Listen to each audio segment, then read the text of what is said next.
ไปเบิ่งมาน้องเพิ่นน้องอันบัวบานนี่บ่ฮอดหรอก20ปีสิประมาณ16 17นี่แหละข่อยเบิ่งเจ้าเนาะ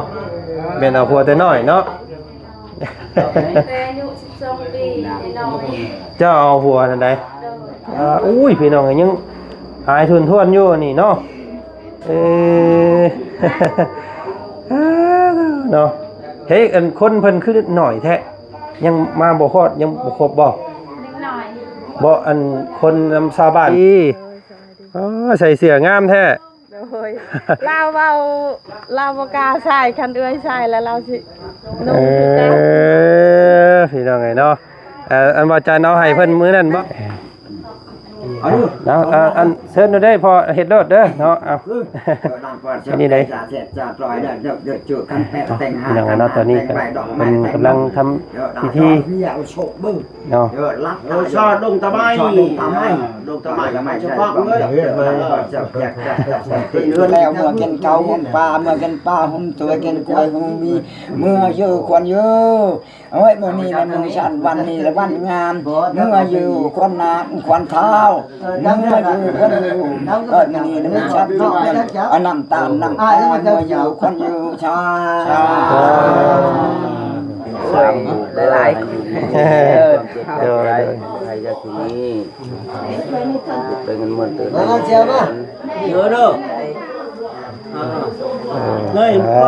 ขอบใจเด้ออันนี้สิให้ชุบเจ้าอันจับเลยเนาะอันบ่ได้ผูกใส่อันนั้นครับลูกมือเอาน้ำเมย์เพิ่นแน่ลูกมือเอาน้ำเมย์เพิ่นแน่เนาะมา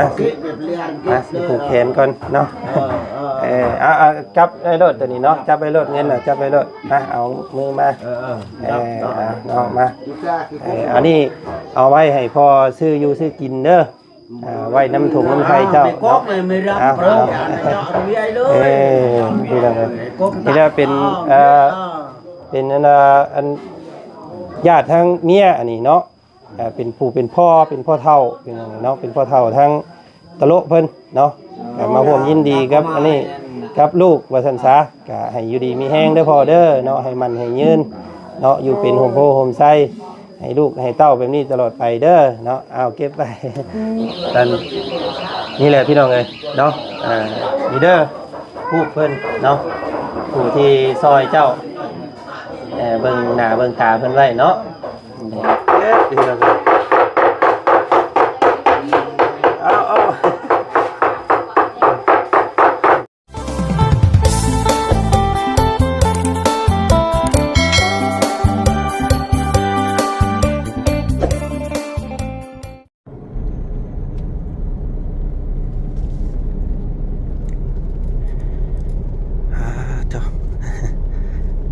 เนาะตอนนี้ก็แจ้งหูแจ้งตาพี่น้องเลยเนาะก็ตัดภาพมาทางพี่เนาะเป็นเส้นทางไปบ้านของน้องตะโลเพิ่นพี่น้องเลยเนาะบรรยากาศตอนเช้าๆเนาะ5 โมงกว่าตอนนี้พี่น้องเลย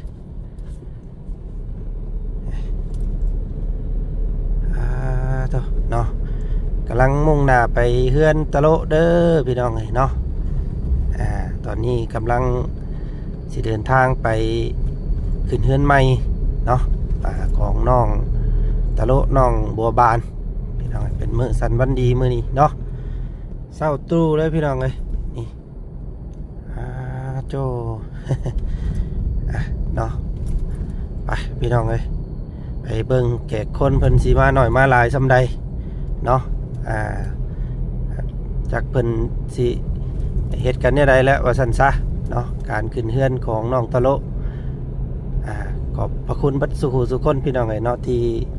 เข้ามาหับมาชมมาเบิ่งติดตามจนฮอดมื้อนี้เนาะก็ยินดีและดีใจน้ำน้องเพิ่นมื้อนี้พี่น้องเอ้ยเนาะไปเข้าไปเบิ่งน้ำกันพี่น้องเอ้ยคนมาแล้วบ่ซำนี้เนาะยังเศร้าอยู่ได้พี่น้องเอ้ยตอนนี้เนาะ5 โมงกว่าพี่น้องเอ้ยเนาะเกือบ6 โมงแล้วว่าซั่นซะ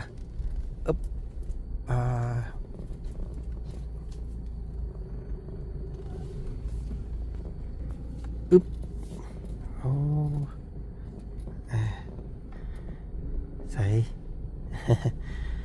โอ้แขกคนเพิ่นนี่ยังบ่ทันได้มาพี่น้องเอ้ยเนาะยังเศร้าอยู่อึบโอเค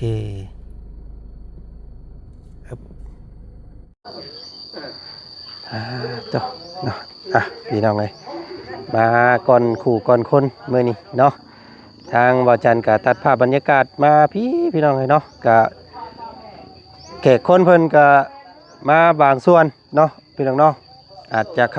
ย่อยมาเนาะก็แต่ละหมู่บ้านแต่ละคงเขตก็ขึ้นบ้านขึ้นเฮือนก็อาจจะแตกต่างกันไปว่าซั่นซะพี่น้องเอ้ยเนาะมื้อนี้ก็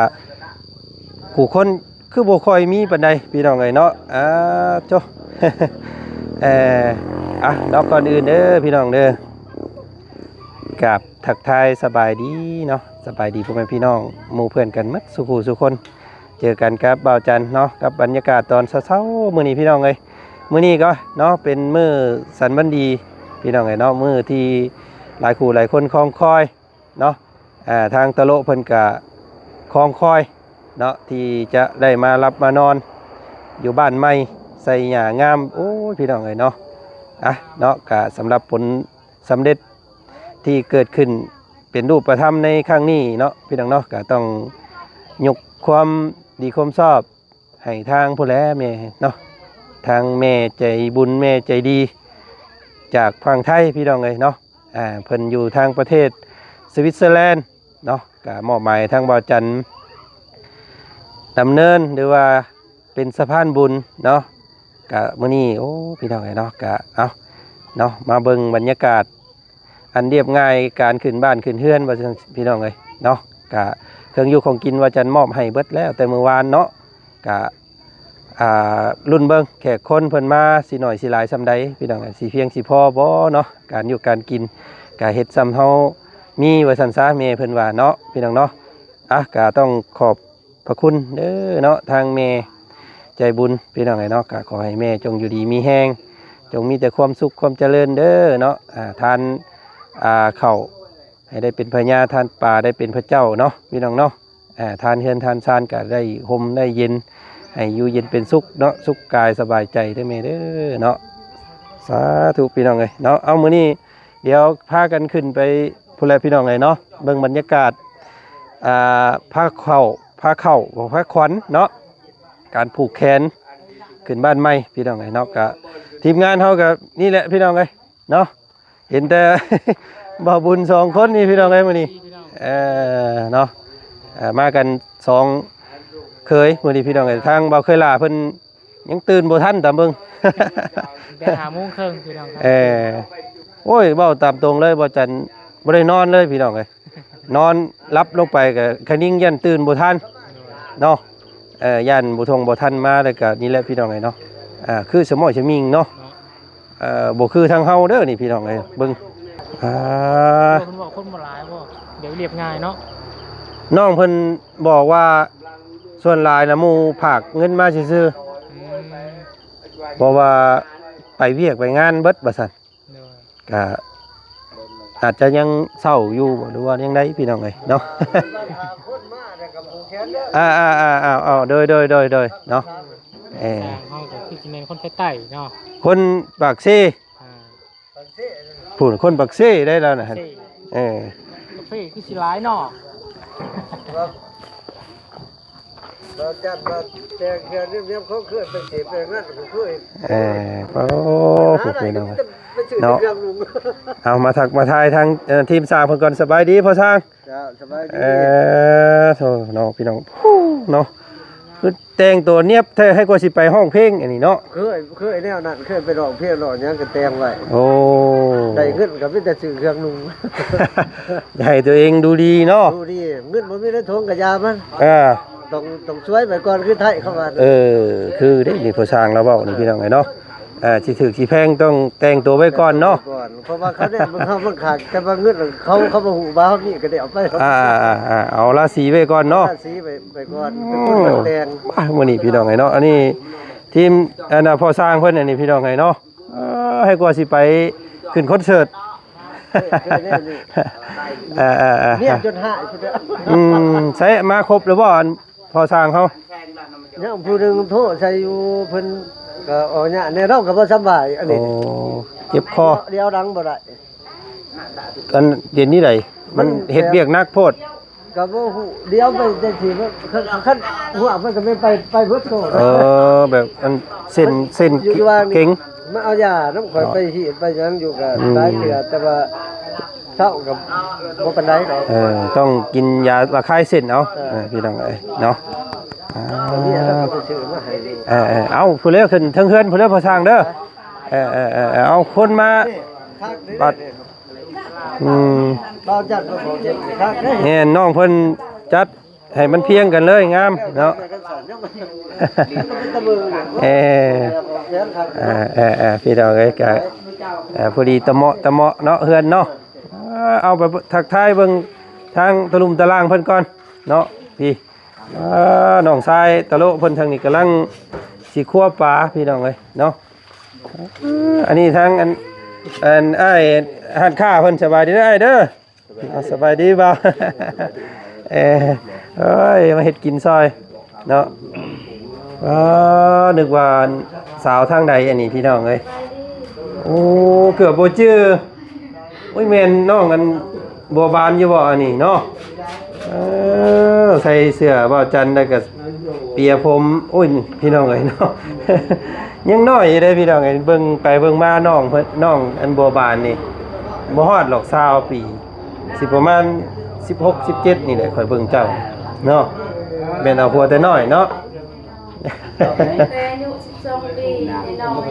เจ้าเอาหัวนั่นใด โดย ตึกพี่น้องเอ้ยเนาะสิแม่นแหละสิเนาะกำลังอันน่ะรู้สึกว่าตัวเองเป็นสาวแล้วก็เอาผัวเลยเนาะลูก3แล้วปัจจุบันนี้ น้ำเงินแล้วทุกอย่างปิ้งเลยเอาพัวแล้วทุก เนาะ เอาเนาะเอาแต่งกับข้าวกับน้ำก่อนซั่นเนาะเพิ่นแต่งตัวงามเด้มื้อนี้น้องบัวบานเพิ่นเนาะข้าวน้ำมันยังนึ่งเบิดแล้วบ่เนาะนึ่งแล้วเนาะเจ้าป้าไว้ใส่ข้าวนึ่งใส่อันนี้กระติบนี่ไว้อุ้ยพี่น้องยังหายทุนท่วนอยู่นี่เนาะเนาะเฮ้ยอันคนเพิ่นคือหน่อยแท้ยังมาบ่ฮอดยังบ่ครบบ่ นิดหน่อย บ่อันคนนำชาวบ้านเพิ่นนี่เบิดเท่านี้บ่ รู้จักแล้ว ทางตะโลหาเนาะ โดย เอาพี่น้องเอ้ยเนาะก็รุ่นเบิ่งมันเป็นยามเวียกยามงานแน่เนาะบางคนเพิ่นอาจจะบ่มาบางคนเนาะฝากเป็นเงินมาผูกแขนแล้วก็แล้วว่าซั่นซะเนาะเอาหาแต่งกับข้าวกับน้ำอันสู่คนเด้อซะเด้อเนาะโอเคอันเอาถ้วยพรมที่อันอ้ายเอามานี่อยู่เทิงเฮือนบ่ถ้วยยางถ้วยพรมเอามาจกเข้าเอาลงมาโลดเด้อเนาะเอาลงมาเอาลงจกเข้าจกน้ำใส่เนาะย่อคนมันจะง่ายพี่น้องเอ้ย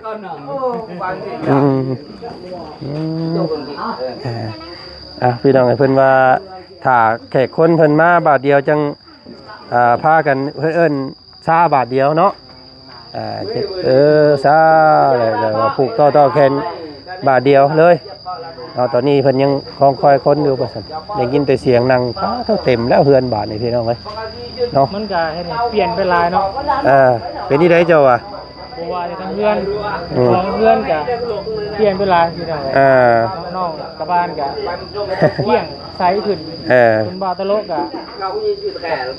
ตุ้ยขึ้นล่ำขึ้นนะพี่น้องเนาะ แม่นเลยพี่น้องเอ้ยเนาะเอาสบายดีเด้อเนาะป้าลุงทั้งหลายพี่น้องเอ้ยก็มาร่วมยินดีกับครอบครัวของน้องตะโลน้องบัวบานได้ชื่อเพิ่นบาดนี้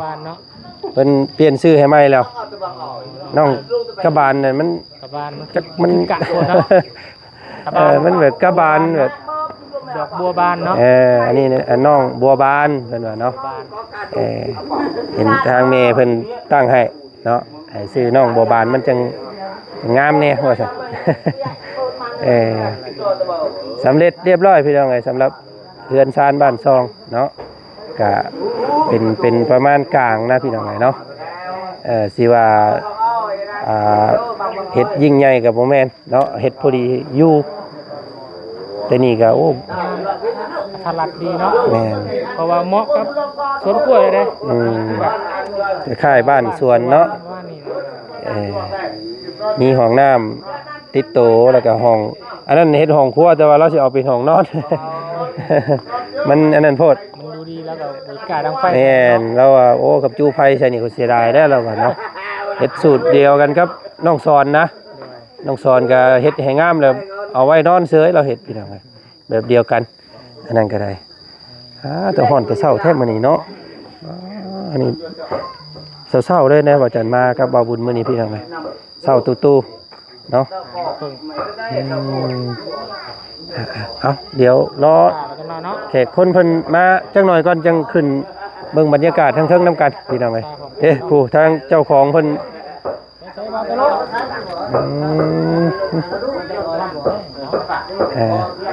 โอ้จังหน่อยก็เป็นตูนพุ่นแหละเจ้าคนเตี้ยบาทนี่เตี้ยบ่เตี้ยอ้วนคล้ายๆประธานป้องนะพี่น้องเอ้ยเจ้าของบ้านมาสบายดีอันป้าลุงเด้ สบายดีมาตลอดเดี๋ยวไปจื้อเจ้าเนาะมาตั้งแต่ช่วงหลายเดือนที่ผ่านมาพี่น้องนี่ตุ้ยขาวขึ้นดูดีเหมาะกับเพื่อนหลัง โอ้ เพื่อนหลังใหม่เลย เพิ่นได้เฮือนใหม่เด้ว่าเนาะเพิ่นได้เฮือนใหม่หยังก็ใหม่เบิดแล้วบาดนี่เนาะเมียก็งามมื้อนี้ผัวก็เท่มื้อนี้เข้ากันเลยเนาะมื้อนี้เนาะเบิดเท่านี้บ่คนหาชาวบ้านเพิ่นมาน่ะเบิดเลยห่วย ข้าวเวียกหมด โอ้ มีงานเลย ใช่เชื่อว่าไปหา3หมู่บ้านผู้เมื่อวานนี่ บ้านละ2 คน สามวาดไปหาแต่ว่าเบื้องไอ้น้องเบื้องเมียก็ยังบ่ทันมา เอาถ่ายอีกจักหน่อยซะเนาะเพื่อเพิ่นมาอีกจักหน่อยจังพากันขึ้นไป ทราบเหมือนกันเนาะ ไปสูดเข่าอันพาเข่าน้ำกันบ่เคยบ่คือเดี๋ยวเลยบ่เคยขึ้นเพื่อนไปนี่จักเทื่อบ่เคยมีบ่เคยเห็นจะบ่ฮู้แนว เคยบ่เคยขึ้นเพื่อนแบบเป็นเชิญขึ้นงานขึ้นได้ใหม่ไม่เคยบ่บ่เคยไปที่ไหน เคยไปงานขึ้นเพิ่น ว่าง่ายๆก็เป็นครอบครัวสร้างใหม่นะอันนี้พี่น้องเนาะบ่ฮู้การขึ้นเฮือนบ่ฮู้นั่นมีแต่ถามทางผู้รับผู้ใหญ่เพิ่นพุ่นแหละเด้อให้เพิ่นพาเฮ็ดนี่น้องเนาะทางเงินหมอสูตรเพิ่นเนาะเอาจังหน่อยจังพากันขึ้นเอาลูกเอาเต้าขึ้นไปนั่งอยู่เทิงน้ำกันเนาะจังสิได้ผูกแขนสูตรขวัญน้ำกันอีกพี่น้องเนาะโอ้ถ้าคือเป็นบ้านพวกอ้ายนี่แห่หอบเพื่อน3หอบพู้นแหล้วแต่ว่าซุมเจ้าเฮ็ดตามฮีตซุมเจ้ารถเนาะบ่เป็นหยังเอาแบบเรียบง่ายนี่แหละสบายคือกันพี่น้องเนาะน้ำในอ้ายเอามามื้อนั้นนั่นก็คนลงมาตารางน้ำเนาะแขกคนเพิ่นจับกินเด้อน้ำอัดลมก็ย้ายกันไปพี่น้องเนาะอันจอกอีหยังอ้ายเอามาแล้วมื้อเช้านี่เด้เนาะเป็นจอกเป็นบ่วงเอาไปเนาะอีกจักหน่อยพี่น้องเอ้ยป๊อโตฮ้อนบาดนี่เนาะ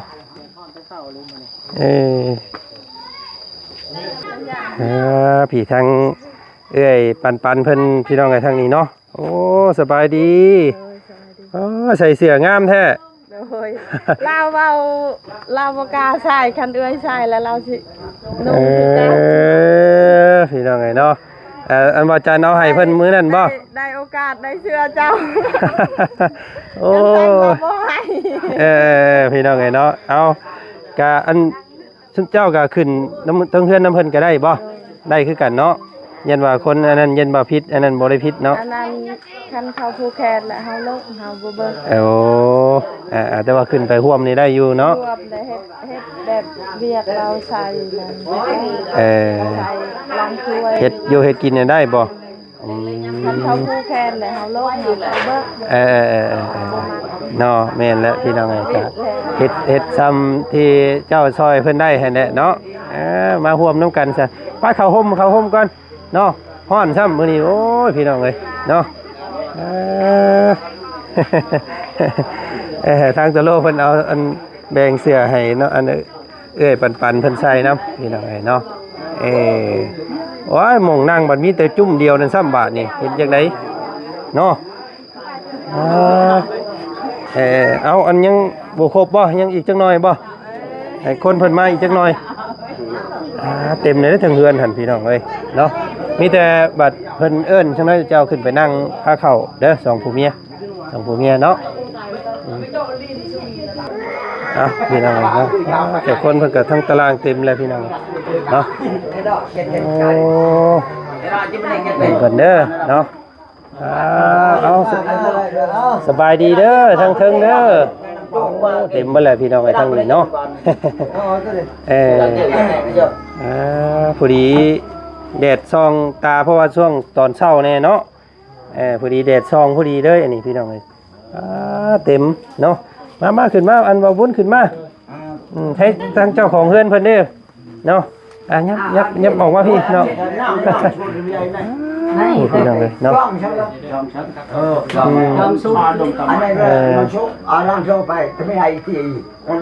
นี่ยับไปพุ่นอีกนิดนึงก็ได้มันจังห่มเนาะยับเข้าไปพุ่นยับไปพุ่นรถไม่รอดไปไหนกระเทิบเข้ากระเทิบเข้า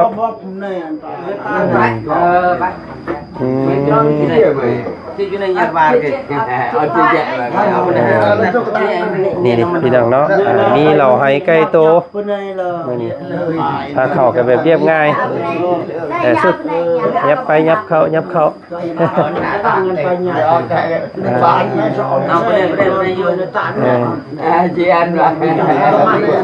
การสำนักกวิทย์แดดเอาพี่น้องเพราะว่าช่วงเช้าซื่อมันแดดมันซองเนาะทางเมย์เพิ่นก็บอกอยู่ว่าขังบ่มองนี่ว่าซั่นได้อยู่เนาะมันช่วงเช้าซื่อๆเพราะว่าคำมาสวยอีกจังนั้นมันก็มิดแดดพี่น้องเอ้ยเนาะ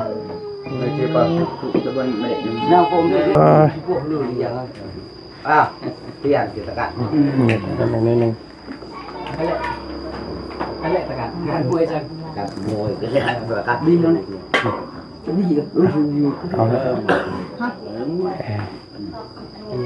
เอาอันเชิญได้พอเฮ็ดรถเด้อเนาะเอาอันนี้เลยอย่างนั้นเนาะตอนนี้ก็เป็นกำลังทำพิธีเนาะชอดงตะไม้ดงตะไม้เฉพาะเลยเรือนไม้เจอดักเปิดสองคนชมมาเส้นตัวลูกแดงตัวไงมันเช็ดเจอดักเปิดเจ้าเดี๋ยวมันกัดเดี๋ยวเมียมันโชกไอ้เนาะลัดช่วยเนาะเจอดักเปิดสองใจปิดเปิดเดือดวิไอมาก่อนมาเจ้าก่อนวิไอเอ้ยเนี่ยเจอดักเปิดช่องวิไออย่าเจอดักเจอโทษลูกหมอลูกก็ได้เอาลูกก็ให้บาดพี่น้องเลยแซงมาจะจัดต้องเจอดักเจอโทษnào ngoại là cự trong ngoại แต่อุ้มเพิ่นเข้าพักผ่อนน้ำรถเนาะเป็นมื้อสันวันดีเนาะทั้งลูกทั้งเต้าหั่นแหละรับช่วยเราอ้อยดูดิเมียจ้องนี่เราต้องยิ่งไปเป็นว่ารัดเฮานี่เป็นรัดใช้อันน้องอังบ้านออกมาก่อนน้องอุ้มเพิ่นออกมารถลูก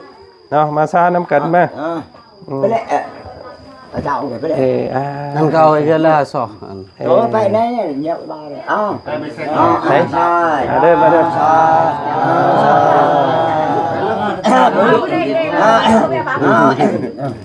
mưa dù còn như có sẽ bạ rồi mưa dù có to đẹp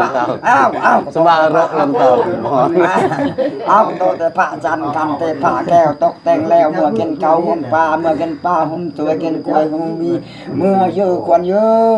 ôi mưa ni là mưa sẵn văn ni là văn ngàn mưa dù con quan thao mưa dù con dù mưa ni là mưa sẵn nằm tạm nằm mưa dù con dù cái nhà nông viên vậy chọn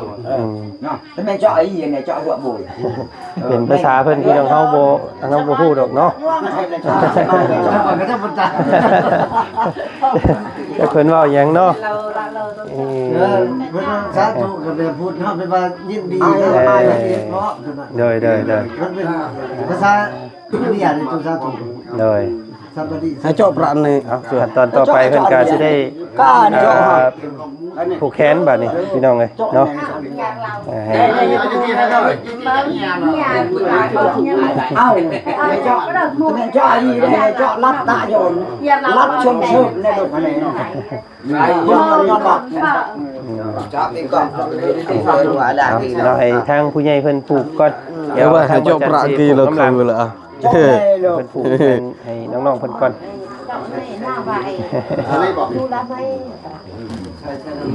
เอาจอดเบียร์ได้ชอบสมัยใครก็ป้องครับไปต่างไปจับตัวช่วยอีอ้นบันอ้นชวนปักก็เยอะเชี่ยนี่ละตะทงตะอ้นชอดเบิ่งเช้า มายืนมาพี่เลิศอันถ่ายผูกแขนเอายืนมาเลย จัดเลย เอา เจ้าช่วยบันชวนไปต่างไปจับตัว ให้ทางเพิ่นผูกก่อนพี่น้องไงพี่ทางเพิ่นก่อน บันชวนช่วย ขึ้นบ้านแบบเรียบง่ายเนาะ มาลงตะไม้ใช่จะป้องตัวด้วย ได้อยู่10 ปีกันลูกหลานเด้อ อยู่อีก10 ปี ช่วยไม่เจาะเลยไม่ดังตรงในเลียวเลย ไม่จับเจอเลย ไม่เจอมาคือเจาะ ให้เพิ่นผูกแล้วก่อนพี่น้องเอ้ยจังผูกเนาะ ดกดอกใหม่ ผู้นี้ผู้เป็นพ่อน้องโบบานเพิ่นผู้นี้เป็นพ่อโบบานนั่นเป็นหัวหน้าสร้างผู้นั้นเนาะสร้างเพิ่นก็มาพบกันเบิด3เลยมื้อนี้พี่น้องเอ้ย นี่พอเท่ามัน โอ้แม่นเด้อเนาะ เท่าตะลุย มาแต่บ้านปลาไหลผู้ ไปเลยลูกอันนี้ได้อยู่นี่แล้วเจ้าอยู่หันแล้วเอาได้เจ้าเจ้า จักเมย์เลย เนาะ ว่าระยะมัด เอาเนาะ ขอให้อายุดีมีแห้งให้ลำให้รวยเนาะความเจ็บบ่ให้ได้ความใครอย่าให้มีให้ใส่ก็ให้ตลอดปลอดภัยให้เทวดาคุ้มครองง่ายตลอดไปเนาะ โดยสาธุ เอาเบาขออนุญาตเด้อขอให้อายุดีมีแห้งความเจ็บบ่ให้ได้ความใครอย่าให้อายมีไปสลายเป็นลานเจ้าบ่ภัยให้ลำให้รวยให้อยู่ดีมีแห้งสาธุ โอ้ยยังบ่ทันได้ผูกเพิ่นช้ำเพิ่นผูกก่อนแล้วมื้อนี้พี่น้องเอ้ย ด้วยเป็นที่รัตนไตคือเกี่ยวกับประกาศเนี่ยมาทำกระสุน แต่ยาเจาะมันบ่ใหญ่น่ะ อยู่ดีไม่แห้ง คือกระข้างบ่ได้ ครับเดือดมืดมากเลยเกี่ยวกับได้หมดเรือ มันบ่มักเจ้าแล้วเห็นบ่ ยาเจ็บยาจนเดินทางด้วยความสวัสดิภาพ สาธุขอบใจแต่หลาย เด็กเนี่ยเยอะได้เงินหมุนต้นเงินได้มันเยอะวิไอลูกหลานนี่ดูเรียกกันนานตลอดใช่ สาธุ ยั่ว ขอบใจแต่หลายเด้อเนาะ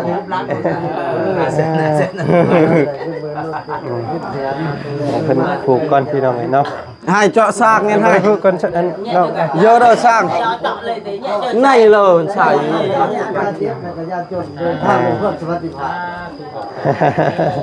ขอบใจ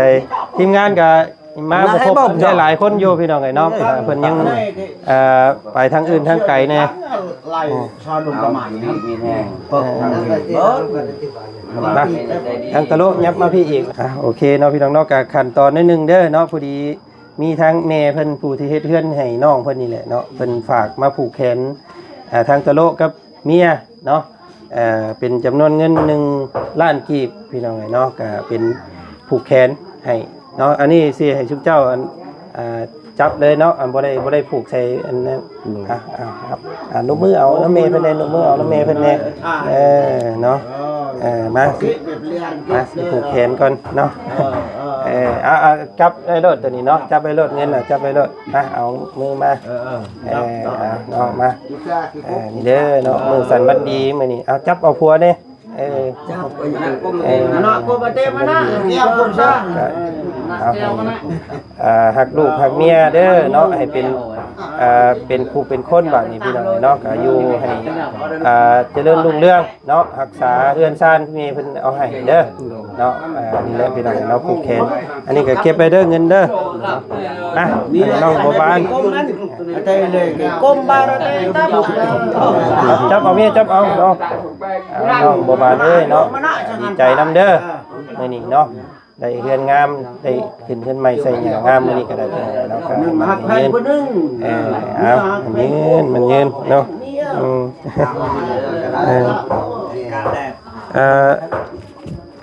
เดี๋ยวสิไล่ผูกวัดได้พี่น้องเนาะอันทางนี้อันทางหมอสูตรเพิ่นเนาะพ่อไม่ต่อนะขอบมุขขอบใจทางตู้พ่อเด้อที่มาอันนี้พี่น้องเนาะก็ให้อยู่ดีมีแห้งให้มันให้ยืนให้เป็นโฮมโพโฮมไส้ให้ลูกให้หลานแบบนี้ตลอดไปเด้อพ่อเด้อเนาะสาธุอันนี้ผู้เป็นพ่อเนาะเป็นพ่อน้องบัวบานเพิ่นทั้งแม่เพิ่นก็ฝากผูกแขนอยู่พี่น้องเนาะเด้อมื้อใดเพิ่นสิมื้ออื่นบ่ลูกน้องนี่แหละไปสอบเด้อพี่น้องก็แม่เพิ่นฝากเงินมาให้เด้อเนาะเพิ่นฝากเงินมาให้เจ้าพอได้ซื้ออยู่ซื้อกินเพิ่นฝากมาให้ 1,000 บาทพี่น้องเอ้ยก็เป็นเงินกีบ1 2 3 4 5 650,000เนาะอันนี้เอาไว้ให้พอซื้ออยู่ซื้อกินเด้อไว้น้ำถุงน้ำไทยเจ้าเนาะนี่ละนี่ละเป็นอันญาติทางเมียอันนี้เนาะเป็นผู้เป็นพ่อเฒ่าเป็นเนาะเป็นพ่อเฒ่าทางตะโลเพิ่นเนาะมาร่วมยินดีครับอันนี้ครับลูกว่าซั่นซะก็ให้อยู่ดีมีแห้งเด้อพ่อเด้อเนาะให้มันให้ยืนเนาะอยู่เป็นโฮมโพโฮมไส้ให้ลูกให้เต้าแบบนี้ตลอดไปเด้อเนาะเอาเก็บไปเลยดีได้ก็จะสิให้บ่ได้อยากให้ดีใจอยู่ดีใจน้ำลูกเนาะตาจุดสิไหลเลยพี่น้องเอ้ยว่าอันผูกเอาสร้างก่อนว่านี่พี่น้องเอ้ยสร้างเฮือนงามไร่ก็ย้อนสร้างนั่นแหละเนาะเฮือนสีงามสิได้สำนี้ก็ย้อนสร้างแล้วพี่น้องเฮ็ดเนาะเฮ้ยสร้างมาอันผูกเอาสร้างก่อนสร้างเอ้ยมาเอาขนาดสร้างเพิ่นเนาะมาสร้างเรือนสร้างใหญ่เก็บไว้เงินเด้อเก็บไว้เด้ออันนี้สร้างใหญ่เพิ่นพอดีพี่น้องเลยเนาะเอาสร้างเด้อเอาเดี๋ยวมันกันเนาะมาแขนให้ก่อนพี่น้องเนาะอยู่ดีมีแห้งเด้อพอเด้ออยู่เป็นหุ่มโพหุ่มไส้เนาะขอบใจหลายๆเฮ็ดเฮือนงามให้เนาะเฮือนงามได้ก็ย้อนสีมือสร้างนั่นแหละพี่น้องเนาะก็สิหางานต่อไปให้อีกเด้อเนาะมีงานใดเดี๋ยวนี้มีอยู่บ่พี่น้องนะก็เดี๋ยวจังมาเฮ็ดอันแท่งน้ำให้เพิ่นเนาะเอาขอบใจพอสร้างหลายๆอันนี้พอสร้างยังก็แลพอสร้างแลเนาะ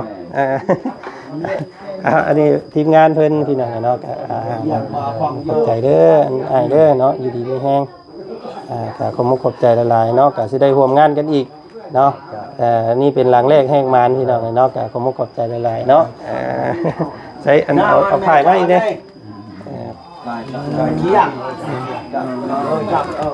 นี่ก็ทีมงานสร้างคือกันขอบใจหลายๆ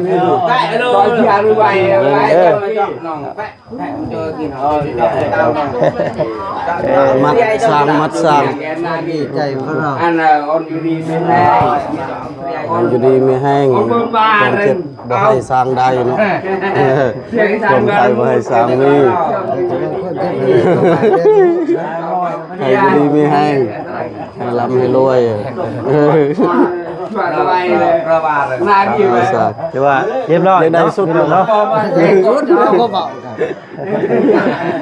เราเรียกวาง เอาให้อยู่ดีมีแห้งเด้อสายให้อยู่ดีมีแห้งความเจ็บบ่ให้ได้ความใครอยากให้มี เนาะก็เอาขอโทษ ให้ เล ร่ำ ย ให้ เนาะ รวยต่อไป เรียบร้อยบาดนี้เอาเนาะโอเค บันสวรรค์เจติเจย อันสวยของไปน้ำดุเนาะ เราเบิ้ล ทั้งมาบุญเพิ่น เจอตกน้องหลอกเจอมักน้องเลยเมืองนองเลย เดี๋ยวจุ่มจุ่มมึง ดีนั่นไม่ร้ายเนาะ อยู่ตาเมียแต่เมืองนองตาโอ้ย มาบัดนี้แม่ดีเมื่อมึงลองการเล่นซิไปดูดีเนาะน้องเนาะ โดย เอาดีนี่เองเด้อวันนี้กับมือดีมืองามมือเพื่อนไปใช้งานเต็มเนาะนายพวกเจ้าลูกเต้าเจ้าดีไม่แห้งประสบทุกคนเด้อจงหัก อ่ะเนาะมื้อนี้ก็ถือว่าเป็นมื้อสันวันดีของน้องเพิ่นเนาะก็ได้เชิญน้องเพิ่นเข้ามาห้องส่วนตัวก่อนหน่อยหนึงพี่น้องเอ้ยเนาะมื้อนี้ใส่ชุดเสื้อบ่าวจันทร์ทั้งสองคนเลยผัวสีน้ำเงินเนาะเมียสีแดงพี่น้องเอ้ยเนาะก็งดงามเนาะลูกๆเพิ่นอยู่ทั้งตุลุมตารางเบิดพุ่นเนาะกำลังเฮ็ดอยู่เฮ็ดกินแตกตั้มๆอยู่พี่น้องเอ้ยทั้งลุมเพิ่นก็ได้ เอากะนี่แหละเนาะทางอ้ายมื้อนี้ก็ถือว่ามื้อที่คลองคอยเนาะน้องเนาะมื้อแรงนี่ก็พากันมารับมานอนอยู่ที่เด้อเอาเสื้อเอาหมอนมานอนเนาะอยากเห็นอยู่บ่อนหน้าตาเพิ่นเจ้าเว้ามื้อนั้นว่าอยากเห็นหน้าตาแม่เพิ่นบ่มื้อนี้แม่เพิ่นส่งรูปมาให้เนาะเป็นรูปผัวเพิ่นกับแม่เนาะเป็นกันนี่แหละพี่น้องเอ้ยเนาะนี่เด้อผู้เพิ่นเนาะผู้ที่ซอยเจ้าเบิ่งหน้าเบิ่งตาเพิ่นไว้เนาะอันผู้ชายน่ะเป็นผัวเพิ่นเนาะนี่เป็นแม่ที่เฮ็ดเฮือนให้เจ้าเดี๋ยวนี้แหละผู้นี้น่ะเพิ่นเสียแล้วเนาะผัวเพิ่นเป็นกับผมผมมีผัวตอนนี้เนาะเพิ่นอยู่ต่างประเทศเพิ่นเป็นคนไทยเด้อ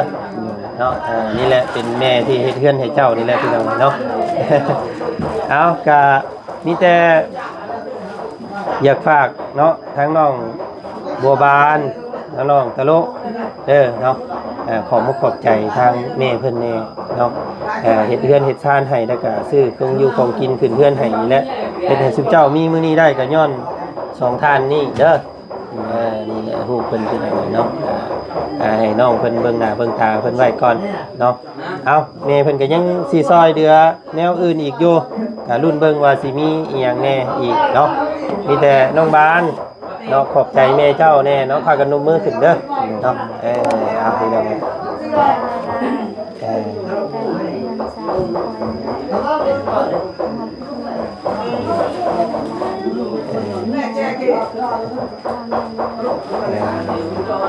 รักษาบ่ให้มันเก่าบ่ให้มันหักมันเทเด้อน้องกันตะโลเนาะขอบใจแม่เจ้าอีกรอบนึงแน่น้องเนาะ ขอบใจแม่หลายที่เฮ็ดให้คอยเฮือนซาดและสิ่งของคอยนำใส่และของกินในมื้อนี้คอยก็ดีใจหลายคอยก็เป็นรู้สึกว่าดีขึ้นหลายเป็นคนดีหลายขึ้นกับความรู้สึกของคอยก็ย้อนแม่ซอยเรือคอยมาหลายคอยจังสบายใจมีความสุขคันแม่บ่ได้ซอยลูกก็สิทุกข์ตลอดไปเพื่อนซานอยู่ก็บ่มีข้าวกินก็บ่มีแต่ใส่ให้งานไปคู่มือคอยก็ให้แม่อยู่ดีมีแห้งให้ร่ำให้รวยอายุมันควรยืนความเจ็บบ่ให้แม่ได้ความไข้บ่ให้แม่มีขอให้เทวดาจงปกปักรักษาแม่ตลอดชีวิตเด้อสาธุ พี่น้องเอ้ยก็โอเคเนาะวันนี้ก็เป็นภาพที่งดงามพี่น้องเอ้ยเนาะทั้งสองถือว่าได้แต่งงานใหม่เนาะ พี่น้องเอ้ยแม่นี่ดีบ่ตะลุว่าอันน้องโบบานว่าเจ้าไปเอาเหล้าตั้งแต่อายุ12 ปีพุ่นตึกเนาะ เอากันแต่น้อยดีเนาะ คอยบ่มีเงินคอยก็เอาหลักเอาเมื่อหลักเรา ไปรักเอาเรา โดยเราก็ไปผู้เดียว พี่น้องเอ้ยเนาะหักเพลงกันเด้อเนาะเดี๋ยวพวกอ้ายก็สิวนเวียนและทุกเจ้าก็หาได้อยู่ในกินย่อเพิ่นบาดนี้เนาะขั้นตอนเนาะเฮ็ดโดดเด้อทางอ้ายก็สิไปทางอื่นต่อก่อนแล้วสิวนเข้ามาใหม่อีกเนาะย่อเข้าย่อน้ำสู่สร้างเพิ่นโลดเนาะเอ้าขอบใจหลายๆคลิปนี้เนาะพี่น้องไปเนาะทางน้องโบบานลงไปย่อเข้าย่อน้ำสู่เพิ่นเนาะเงินคำก็เก็บไว้เด้อน้องเด้อเอาไว้ซื้อ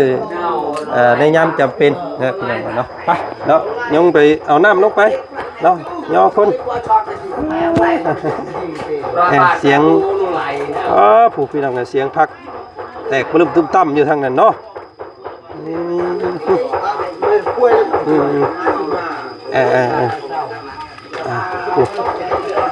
เบิ่ง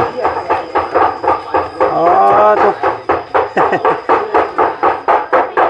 พี่น้องเอากำลังมันล่าปลาไอ้ที่ให้น้องเบิ่งส้มสำนี้ก่อนพี่น้องเลยเนาะคลิปนี้เรียบร้อยเอาเสียงลูกปุกเป็กในเด้อพี่น้องเลยเนาะขอบคุณทางแม่ได้หลายคลิปนี้ก็อาจจะวนแซวแน่นิดนึงเนาะยังไงก็ติดตามเบิ่งอีกคลิปหน้าแล้วกันเนาะพี่น้องเนาะคลิปนี้ทางบ่จันก็มาขึ้นเห็นไหมพี่น้องเนาะก็แบบเรียบง่ายพี่น้องเนาะบ่มีหยังมากมายเนาะก็ขึ้นไปปลูกต่อแคนกันแล้วก็มีแต่ขั้นตอนต่อไปเพิ่นก็ให้เพิ่นย่อข้าวย่อน้ำเนาะกินพี่น้องบ้านนี้เนาะก็เดี๋ยวบ่จันก็สิไปทางอื่นก่อนพอดีมีทางเมเพิ่นให้ไปเบิ่งอีกเคสหนึ่งอยู่ผู้ละบ้านน้องงามพี่น้องเนาะกำลังสิมีการสร้างทางนั้นก็ได้เนาะการมีอย่างนี้ก็เดี๋ยวติดตามหนึ่งเนาะนี่ก็ทางประจันก็ปลูกต่อแคนเอาสร้างเอาพ่อเอาแม่เนาะเพิ่นเบิดคู่คนพี่น้องเลยเนาะก็ยินดีใจนำเนาะให้เพิ่นย่อเขาย่อน้ำกันเองซะว่านี่พี่น้องเลยเนาะเอาขอบใจวัดสุขุสุคนที่ติดตามเมืองส้มเนาะก็ขอบพระคุณหลายๆคลิปนี้ทางวัดจันทร์ขอตัวก่อนสบายดีเด้อเนาะเด็กคนก็กำลังมาอยู่เนาะลังเมื่อพี่น้องเลย